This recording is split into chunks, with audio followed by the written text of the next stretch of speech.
Yau zan gaya muku dalili guda biyu wanda suka sa ake yaƙi tsakanin Iran da ma maƙiyanta.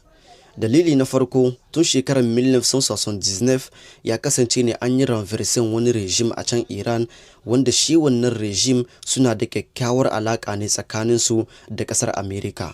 Dalili na biyu wanda shine na musamman, wanda shine ma yasa ake yaƙi yanzu, shine program nuclear na ƙasar Iran. Sabida ƙasar Iran ta ɗauko wani tsari na program nuclear, sai yanzu ƙasar Amerika tana tuhumar Iran da cewa ai za ta ƙera wasu arm nuclear da ma wasu misil ne masu haɗarin gaske sosai. Sai ƙasar Amerika take neman Iran da ta dakatar da wannan tsarin nata na nuclear. Su kuma Iran suka nuna cewa ba za su dakatar da wannan tsarin nasu ba, saboda wai za su yi amfani ne da wannan program nuclear wajen taimakawa al'umma, misali wajen samar da lantarki zuwa ga mutanenta. To kun ji dalilin da yasa ake yaƙi tsakanin Iran da ma maƙiyanta, saboda ita Amerika tana so ne Iran ta dakatar da wannan tsarin nata na nuclear, su kuma suka ce ba za su dakatar da shi ba. Har ma muku ga cewa yanzu Amerika da makusantanta ali ɗinta kenan ya kasance sun kai hare-hare a cikin ƙasar Iran, inda ma suka kashe shugaban ƙasar Iran.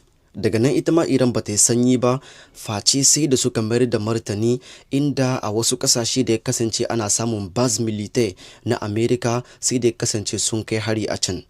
Amma ku dubi wani abu yanzu, misali, ita ƙasar Amerika ba ta so ne ƙasar Iran ta ci gaba, duk da cewa ina sane da wata doka da ya kasance an saka ta bayan an gama yaƙi biyu na duniya.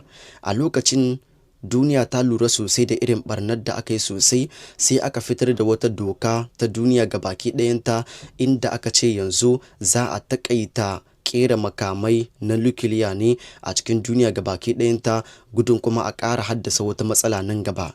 To amma shin kuna tunanin mayan ƙasashe irin Le Grand Puissance ya kasance ne su suna respectin watan doka wadda aka sa?